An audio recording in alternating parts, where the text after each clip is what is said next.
किसी भी देश की असली ताकत उसके किसान और जवान होते हैं। जवान वो जो देश की रक्षा के लिए सीमा पर लड़ते हुए शहीद हो जाते हैं, और किसान वो जो हमारा पेट भरने के लिए, इस देश का पेट भरने के लिए दिन रात खेतों में खून पसीना बहाता है, और आखिर में काफ़ी बार उसको भूखे पेट ही सोना पड़ता है। दोस्तों, जैसा हम सब ने जाना है और पढ़ा है कि भारत एक कृषि प्रधान देश है। अगर हम एग्रीकल्चर फैक्ट की बात करें तो भारत विश्व का दूसरा सबसे बड़ा कृषि उत्पादक देश है। एग्रीकल्चर का कंट्रीब्यूशन जीडीपी में लगभग 19% है, जो कि 58% आबादी को रोजगार मुहैया कराता है। हर साल लाखों किसान आत्महत्या कर लेते हैं। अगर हम कभी देहात जाकर देखें तो वहाँ पता चलता है कि कितनी ज़्यादा गरीबी है। उनको 2 वक्त की रोटी तक नहीं मिल पा रही है, रहने के लिए पक्के मकान तक नहीं है। तो बात करते हैं किसानों को समस्याएं आ क्यों रही हैं। तो इसके मेनली 5 कारण हो सकते हैं। पहला, लैक ऑफ नॉलेज, मीन्स ज्ञान की कमी। अब आप ये मत सोचना कि किसान तो सालों से खेती कर रहा है तो उसको ज्ञान की कमी कैसे हो सकती है, मगर अब सिचुएशन अलग है। अब तो सॉइल कंडीशन बदल चुकी है, क्लाइमेट कंडीशन बदल चुकी है, लोगों का खान पान बदल चुका है। तो क्या एग्रीकल्चर टेक्नोलॉजी को चेंज नहीं होना चाहिए, एग्रीकल्चर प्रैक्टिसेस को चेंज नहीं होना चाहिए? बट किसान तो ट्रेडिशनल फार्मिंग कर रहा है, जो उनके बाबा परबाबा कर रहे थे वही वो आज भी कर रहा है। तो उनको चेंज होना चाहिए टाइम के अकॉर्डिंग। सेकेंड रीज़न है रिस्क टेकिंग एबिलिटी। भारत के अंदर 75% तक किसान सीमांत श्रेणी के हैं, मतलब उनके पास 1 हेक्टेयर से भी कम भूमि है, जिससे वार्षिक आय लगभग 1 लाख रुपए से कम होती है, जो कि महीने का 8 से 9 हज़ार रुपये होता है। और इतनी कम आय में 5 से 6 लोगों का घर चलाना बहुत मुश्किल हो जाता है। और इतने में अगर वो किसी दूसरे क्रॉप को ग्रो करने का रिस्क लेता है और अगर वो फेल हो जाए तो उनके भूखे मरने के दिन तक आ सकते हैं। तीसरी प्रॉब्लम हो सकती है एग्रीकल्चर फाइनेंस की। जैसा हमने बताया कि किसानों की वार्षिक आय 1 लाख रुपए से नीचे होती है, मीन्स उतने में फसल को बो पाना बहुत ही मुश्किल होता है। इसलिए वो हर साल लोन लेते हैं, और लोन का इंटरेस्ट रेट इतना ज़्यादा होता है कि वो उसको चुका नहीं पाते और उनको सुसाइड तक करना पड़ जाता है। अब चौथा पॉइंट आता है ट्रांसपोर्ट और मार्केट इंफ्रास्ट्रक्चर, जो कि सबसे बड़ा इशू है। किसान फसल उगा तो लेता है, मगर उसको मार्केट में बेचे कैसे? काफ़ी बार जो मंडियां होती हैं वो गांव से बहुत ज़्यादा दूर होती है, इसलिए किसान मंडी तक ना जाना पड़े इसलिए पास के ही किसी प्राइवेट प्लेयर्स को सेल कर देता है। अब वो प्राइवेट प्लेयर ले जाता है उसको मंडी, तो इस वजह से किसानों को अपनी फसल के सही दाम नहीं मिल पाते हैं, क्योंकि उसका मार्जिन ये प्राइवेट प्लेयर्स ले लेते हैं। और 5वां कारण था लैक ऑफ टेक्नोलॉजी। आज का किसान आज भी न्यू टेक्नोलॉजी से बहुत ज़्यादा पीछे है।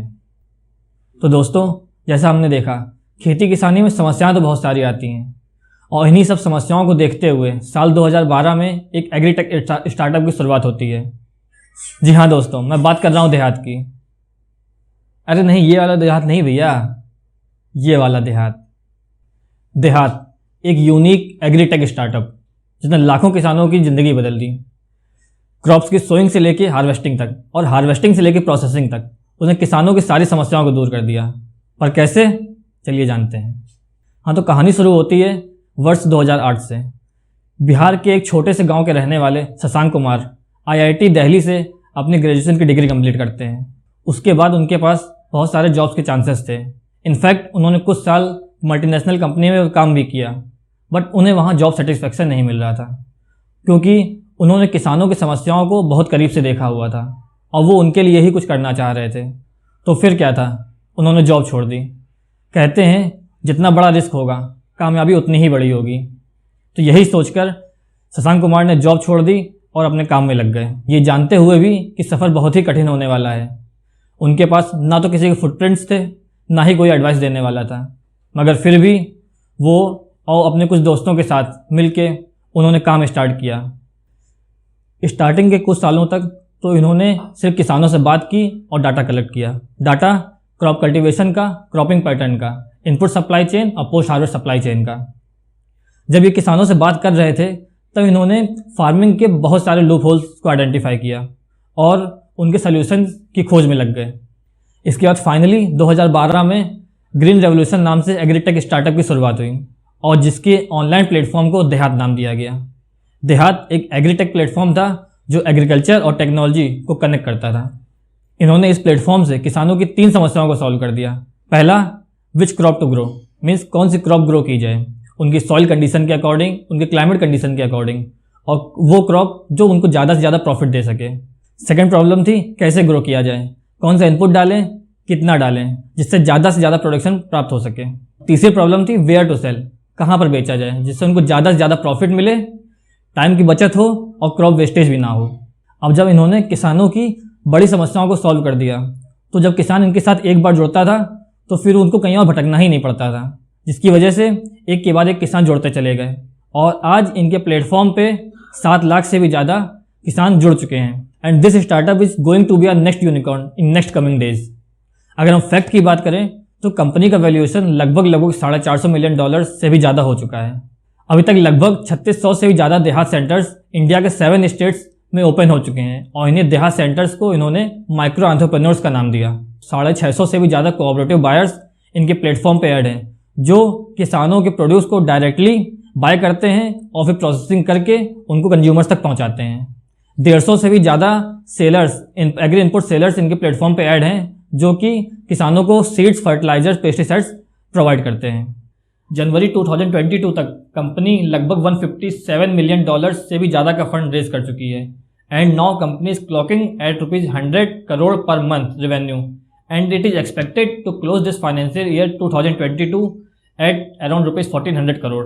आपको ये जानकर हैरानी होगी कि पिछले 7 से 8 महीने देहात के लिए गोल्डन पीरियड साबित हुए हैं, क्योंकि इस पीरियड में देहात ने लगभग 5 गुने से ज़्यादा ग्रोथ हासिल की है।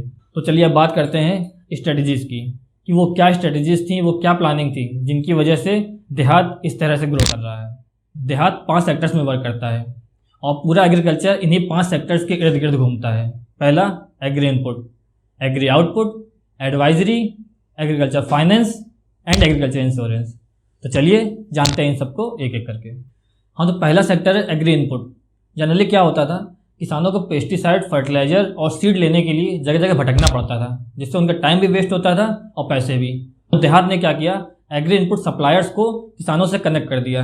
अब किसान डायरेक्टली देहात के प्लेटफॉर्म पे ऑर्डर दे सकते हैं और वो ऑर्डर एग्री इनपुट सप्लायर्स के पास पहुंचता है, जिससे वो सीड, पेस्टिसाइड, एग्री इनपुट को देहात वेयर हाउसेस में सप्लाई करते हैं और फिर देहात वेयर हाउसेस से माइक्रो एंटरप्रेन्योर्स के पास पहुंचाया जाता है और वो माइक्रो एंटरप्रेन्योर्स फार्मर्स के घर तक डिलीवर कर देते हैं, जिससे उनका टाइम और पैसा दोनों ही बच जाता है और ये पूरा प्रोसेस 24 आवर्स के अंदर ही हो जाता है।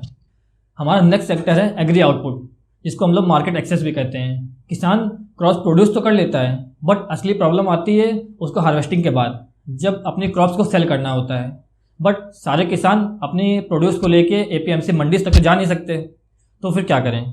तो इसलिए वो पास के ही किसी बल्क बायर्स को सेल कर देते हैं और वही बल्क बायर प्रोड्यूस को ले जाके किसी होल सेलर्स के पास पहुंचा देता है और वही होल सेलर किसी बड़े होल सेलर्स के पास पहुंचाता है और वो होल सेलर ले जाके उस प्रोड्यूस को ले जाके कोऑपरेटिव बायर्स को देता है। कोऑपरेटिव बायर्स उसको प्रोसेसिंग करके कंज्यूमर्स तक पहुंचाते हैं। हाँ, तो इस लॉन्ग चेन में इतने ज़्यादा मीडिएटर्स होने की वजह से किसानों को उनकी फसल का सही दाम नहीं मिल पाता है। तो फिर देहात ने क्या किया, देहात ने यही कोऑपरेटिव बायर्स को किसानों से कनेक्ट कर दिया और ये कोऑपरेटिव बायर्स हैं उड़ान और जोमेटो जैसे बड़ी कंपनियां। अब डायरेक्टली किसान अपनी फसल को इन देहात ऐप्स के थ्रू बेच सकता है और ये कोऑपरेटिव बायर्स उनसे खरीद लेते हैं, जिससे कि कोऑपरेटिव बायर्स को भी क्वालिटी प्रोड्यूस सस्ते दाम में मिल जाता है और किसानों को भी प्रॉफिट ज़्यादा मिलने लगा, जिससे कि देहात की पॉपुलैरिटी कोऑपरेटिव बायर्स और फार्मर्स के बीच में बढ़ती रही। अब फार्मर्स देहात के प्लेटफॉर्म पे एक ही क्लिक से अपनी फसल कभी भी किसी को भी बेच सकता है। थर्ड सेक्टर था एडवाइजरी। यही इनके बिजनेस का टच पॉइंट साबित हुआ। इन्होंने स्टार्टिंग से ही किसानों से बात की, उनकी प्रॉब्लम्स को समझा और फिर सोल्यूशन दिया। और ये किसानों की मैक्सिमम प्रॉब्लम्स थी कि कौन सी क्रॉप ग्रो की जाए, कब ग्रो की जाए, कैसे की जाए, कौन सा पेस्टिसाइड डालें, कौन सा इंसेक्टिसाइड डालें। तो ये सब प्रॉब्लम्स का सोल्यूशन देहात ने अपने ऐप पे या फिर अपने कॉल सेंटर्स के थ्रू किसानों को देना शुरू किया। किसान डायरेक्टली इनके कॉल सेंटर पे कॉल करके एडवाइस कभी भी किसी भी टाइम ले सकते हैं। तो चौथा सेक्टर है एग्रीकल्चर फाइनेंस। किसानों के पास फाइनेंस की समस्याएं तो हमेशा से रही हैं, तो इसके लिए देहात ने क्या किया, देहात ने ऐसे बहुत से फाइनेंस कंपनीज को अपने प्लेटफॉर्म पे ऐड किया जो किसानों को कम से कम इंटरेस्ट रेट पे लोन प्रोवाइड कर सके, जिससे कि किसान आराम से अपने क्रॉप ग्रो कर सके और समय पर आसानी से लोन को पे आउट कर सके। पांचवा सेक्टर था एग्रीकल्चर इंश्योरेंस। काफ़ी बार मौसम खराब होने की वजह से, डिजीज़, पेस्ट या इंसेक्ट की वजह से अच्छी खासी तैयार फसल पूरी ख़राब हो जाया करती थी। तो फिर देहात ने क्या किया, देहात ने काफ़ी सारी इंश्योरेंस कंपनीज़ को किसानों से कनेक्ट किया। अब किसान देहात के थ्रू अपनी फसल का इंश्योरेंस करा सकते हैं और अगर किसी कारणवश फसल खराब होती है तो उसका क्लेम भी बहुत ही आसानी से ले सकते हैं। चलिए अब आते हैं इस केस स्टडी के सबसे इम्पॉर्टेंट सेगमेंट पे, जो है चैलेंजेस। चैलेंजेस तो हर बिजनेस में आते हैं और देहात की इस सक्सेसफुल जर्नी में कौन कौन से चैलेंजेस आए और शशांक कुमार जी ने इन चैलेंजेस को कैसे फेस किया, चलिए जानते हैं। आगे की वीडियो उन लोगों के लिए बहुत इंपॉर्टेंट है जो अपना खुद का स्टार्टअप करना चाहते हैं, क्योंकि चैलेंजेस तो लगभग हर बिजनेस में सेम ही होते हैं और जो इन चैलेंजेस को बखूबी फेस कर लेता है आखिर में वही सक्सेसफुल होता है। शशांक कुमार एंड कंपनी के लिए सबसे बड़ा चैलेंज था किसानों को कन्विंस करना, क्योंकि वो इतनी जल्दी कन्विंस नहीं होते थे। वो सोचते थे ये तो IIT से पढ़े हुए हैं, ये तो आज हमारे साथ हैं कल चले जाएंगे, इनको नौकरी मिल जाएगी ये चले जाएंगे, लोग इनका मजाक उड़ाने लगे। इन्होंने इस प्रॉब्लम का भी सलूशन निकाल लिया। इन्होंने एक सिंपल सी स्ट्रेटजी अपनाई कि पूरे गाँव के किसानों को कन्विंस करने के बजाय किसी एक फार्मर को टारगेट किया। अगर मैं आपको कोई बात समझाता हूँ तो हो सकता है आप इतनी जल्दी ना माने, बट आपका ही कोई करीबी आपको समझाए या कोई आपको रिश्तेदार समझाए तो आप जरूर उसकी बात मान लेंगे। तो यही same cheese Shashank and company ने की। सेकंड चैलेंज था टेक्नोलॉजी पेनिट्रेशन, जो कि गांव तक बहुत कम हुआ था और स्मार्टफोन्स तो उस टाइम शायद थे ही नहीं। तो फिर इन्होंने ज़्यादा से ज़्यादा किसानों से जुड़ने के लिए IVR सिस्टम का इस्तेमाल किया। IVR means interactive voice response and call centres का इस्तेमाल किया। तो फिर किसान इनसे जुड़ने के लिए डायरेक्टली कॉल सेंटर्स पे कॉल करके इनकी फैसिलिटीज़ को डायरेक्टली यूज़ कर सकता था। टेक्नोलॉजी पेनिट्रेशन कम होने की वजह से देहात 2016 तक बूट स्ट्रैप्ड ही रहा। उसकी बट जैसे जैसे टेक्नोलॉजी इंक्रीज होती रही, जैसे जैसे टेक्नोलॉजी गांव तक पेनिट्रेट होती रही, वैसे ही देहात भी ग्रो करने लगा। देहात के लिए थर्ड चैलेंज था diversity. Diversity in soil condition, diversity in climate condition, diversity in cropping pattern. अब हर 1 किलोमीटर में नई चीज़ देखने को मिलती है, तो उसका डाटा कलेक्ट करना एक बहुत बड़ा चैलेंज था।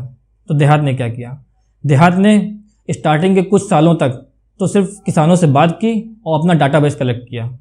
अब देहात के पास इतना बड़ा डेटाबेस था जिसकी हेल्प से उन्होंने किसानों को उनकी डिमांड के अकॉर्डिंग एडवाइजरी देना स्टार्ट किया। इन्हीं सब चैलेंजेस को फेस करने के बाद देहात आज $157 मिलियन का फंड रेज कर पाई है। रिसेंटली देहात ने farm input supply startup Helicrofter को एक्वायर किया है, जो कि आगे चल के देहात की ग्रोथ में बहुत बड़ा योगदान देने वाली है।